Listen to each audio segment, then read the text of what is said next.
Assalamualaikum warahmatullahi wabarakatuh. Perkenalkan, nama saya Siti Salma. Saya dari kelas manajemen pendidikan Islam. Di sini saya akan menjelaskan atau mempresentasikan sedikit dari beberapa pendapat dan statement saya tentang pelajaran perencanaan pendidikan, kebijakan pendidikan, dan juga manajemen kelas yang dalam rangka ulangan tengah semester. Nah, pertama di sini saya akan menjawab beberapa pertanyaan yang diberikan oleh mentor saya atau oleh dosen saya dalam pelajaran perencanaan pendidikan. Nah, pertanyaan yang pertama yaitu rencana apa yang akan kamu lakukan atau apa yang akan kamu tempuh untuk memajukan sekolah atau yayasan kamu. Nah, di sini saya ada 3 statement atau 3 jawaban untuk menjawab pertanyaan tersebut. Nah, yang pertama adalah future planning, yaitu upaya mempersiapkan serta merencanakan target pencapaian jangka panjang beberapa tahun ke depan, misalnya dengan menargetkan jumlah siswa yang akan ada pada yayasan tersebut. Nah, jikalau mempunyai target, misalkan saya mempunyai target untuk sekolah atau yayasan saya dalam waktu jangka 5 tahun muridnya sudah mencapai 500. Nah, mungkin itu adalah salah satu contoh dari bagaimana perencanaan tersebut agar berjalan dengan lancar. Nah, juga saya mempunyai statement atau mempunyai jawaban dari pertanyaan tersebut, bagaimana caranya merencanakan atau memplanningkan hal-hal agar sebuah yayasan bisa maju. Nah, planning yang kedua yaitu dengan merencanakan pembangunan atau infrastruktur yang ada di sekolah tersebut. Nah, kalau dari dua tersebut, dari jumlah siswa ataupun dengan keadaan lingkungan sekolah, infrastrukturnya sudah terpenuhi secara stabil, maka kegiatan belajar mengajar akan berjalan dengan lancar karena penyebab-penyebab dari lingkungan tersebut sudah terpenuhi atau faktor-faktor dari lingkungan tersebut sudah terpenuhi dan membuat kegiatan belajar mengajar itu menjadi kondusif. Nah, itu adalah statement atau future planning yang saya jawab untuk pertanyaan ini. Lalu yang kedua, di sini juga saya akan mempresentasikan juga atau menjelaskan dari pertanyaan tersebut rencana masih tentang dalam rangka perencanaan pendidikan. Lalu perencanaan apa yang akan saya tempuh atau apa yang akan saya lakukan agar kegiatan sebuah pembelajaran menjadi baik dan benar. Nah, yang kedua adalah improve the quality of student, yaitu dengan meningkatkan value para siswa-siswi untuk menciptakan kualitas siswa-siswi, karena dengan itu tujuan dari dibentuknya sebuah sekolah itu tercapai dan nyata.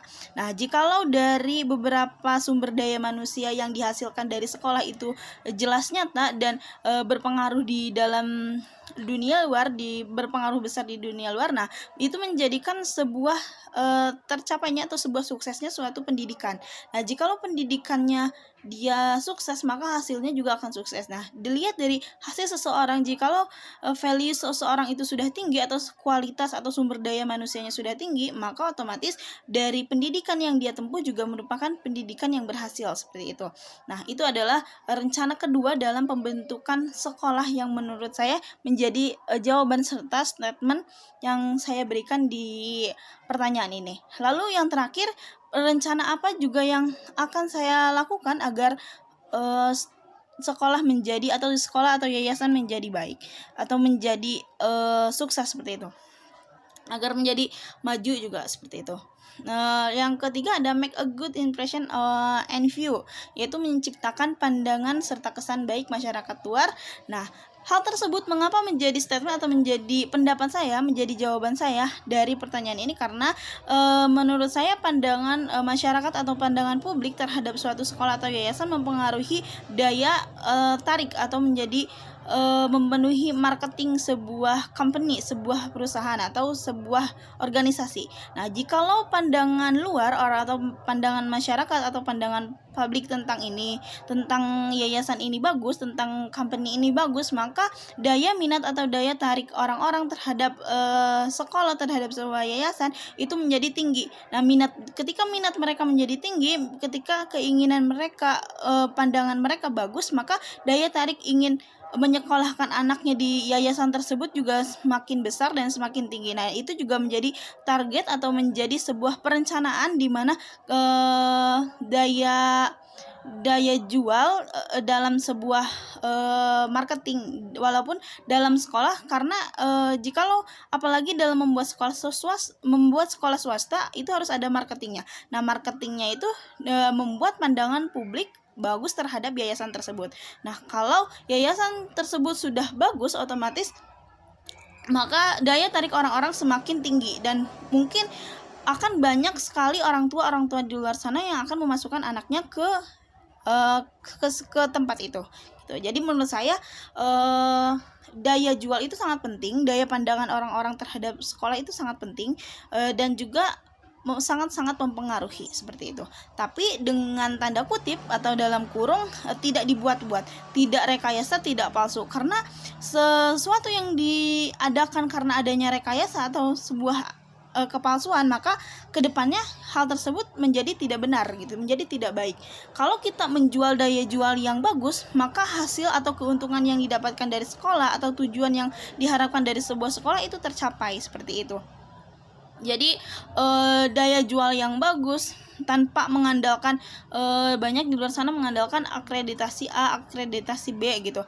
Nah, walaupun tidak ada kejelasan dalam akreditasi, karena sebuah perusahaan perintis mungkin bisa saja mendapatkan hal tersebut. Nah, jadi kualitas tersebut bisa dilakukan tanpa adanya rekayasa atau diada-adakan gitu.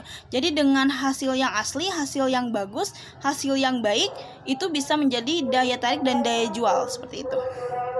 Nah, di sini saya akan menjelaskan yang kedua, yaitu kebijakan apa yang akan kamu gunakan untuk kebaikan sekolah kamu.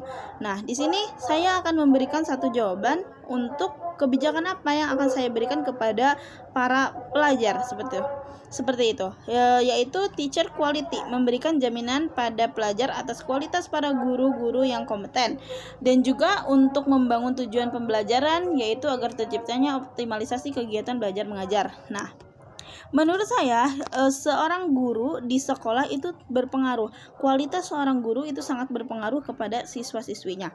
Nah, jikalau guru yang mengajar di tempat tersebut guru-guru yang kompeten, guru-guru yang memiliki wawasan yang luas, pandangan yang kritis seperti itu, mereka akan memengaruhi mindset serta pikiran para siswa. Nah, akhirnya pandangan siswa terhadap pembelajaran itu semakin terbuka gitu. Jadi jikalau ada semangat para guru, itu mempengaruhi semangat terhadap para murid. Karena sebelumnya kita juga sebagai mahasiswa sebelumnya atau saat ini gitu melakukan pembelajaran, kadang kami melihat kepada para pengajar. Kalau pengajar kami memang luar biasa seperti itu, pengajar kami sangat luar biasa, pengajar yang mengajar kami kuliah saat ini luar biasa, mereka memberikan semangat yang besar kepada kami, dan akhirnya kami sebagai para mahasiswa juga terbawa suasana agar bisa menyelesaikan atau bisa mengerjakan atau bisa membuka pandangan kita lebih luas lagi terhadap sebuah pembelajaran seperti itu.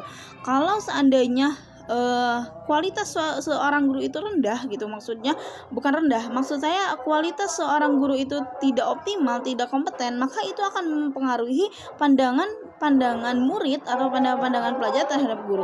Seperti yang saya jalani hari ini sebagai seorang mahasiswa, ketika dosen saya atau dosen-dosen saya hari ini gitu, mereka kompeten, mereka juga dapat membimbing kami dan membuka wawasan kami lebih luas. Nah, itu juga mempengaruhi terhadap daya tarik kami untuk belajar. Kami makin mau belajar, kami makin mau memperluas lagi wawasan kami, juga lebih membuka mindset kami yang lebih dalam gitu, berpikir secara kritis. Nah, kenapa saya berstatement atau memberikan jawaban kenapa kebijakan itu harus ada di sebuah sekolah?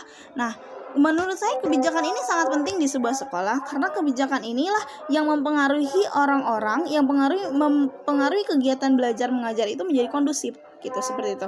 Jadi jika guru tidak semangat, guru tidak kompeten, maka itu akan mempengaruhi kepada aktivitas seorang murid gitu. Nah, itu saja yang saya berikan untuk jawaban yang kedua. Jadi daya seorang guru dalam sebuah pembelajaran itu sangat penting. Lalu beranjak ke pertanyaan yang terakhir atau pertanyaan ketiga, bagaimana kamu memanage kelas agar kondusif, dan juga bagaimana cara memanage kelas yang ada di sekolah atau yayasan kamu, seperti itu.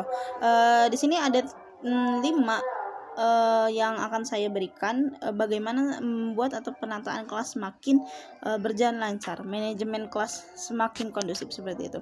1. Penataan kelas. Yang pertama, bagaimana cara para guru dan juga para siswa agar membentuk pelajaran yang kondusif, yaitu penataan kelas. Penataan seperti apa maksudnya?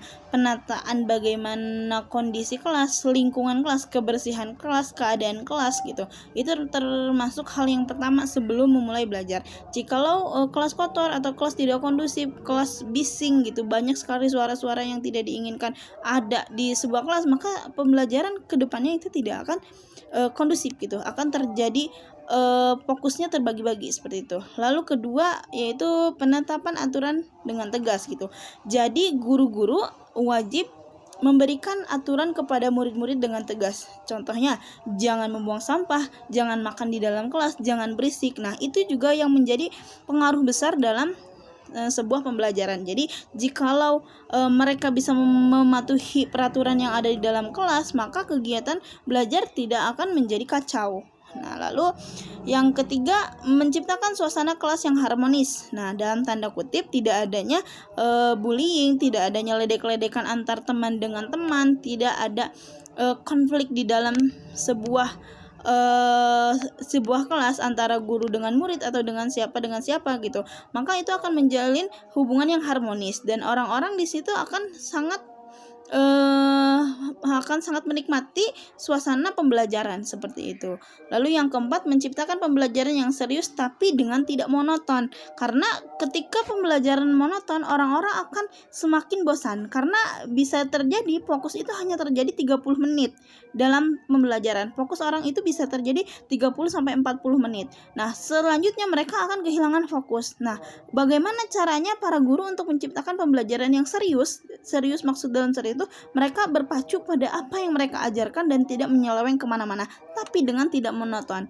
Karena jikalau monoton, maka fokus akan terbagi-bagi dan membuat pelajaran yang masuk ke dalam otak itu akan hilang seperti itu.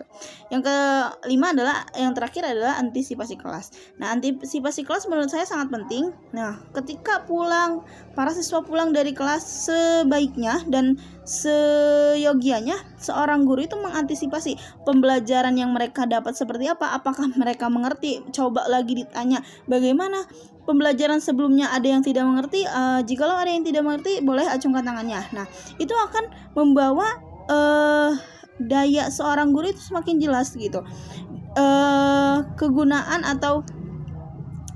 Kegunaan pembelajaran yang diajarkan itu semakin nyata seperti itu.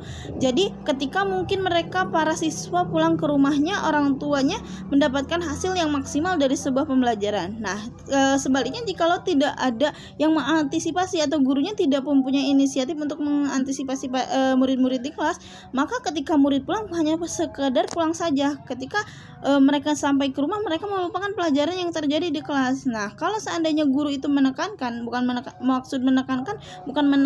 secara kasar, mewajibkan anak-anak agar mengerti. Jikalau tidak mengerti, boleh ditanyakan lagi. Jikalau tidak mengerti lagi, boleh ditanyakan lagi sampai mereka mengerti seperti itu. Jadi jikalau tidak ada antisipasi kelas, hanya mengajar sebatas mengajar saja, belajar sebatas belajar saja, maka hasil yang akan didapatkan dari sebuah pembelajaran itu tidak akan ada seperti itu. Nah, mungkin itu saja yang dapat saya sampaikan dari 3 pertanyaan tersebut. Semoga pertanyaan ini membawa hal-hal baik untuk kita semua. Terima kasih. Wassalamualaikum warahmatullahi wabarakatuh.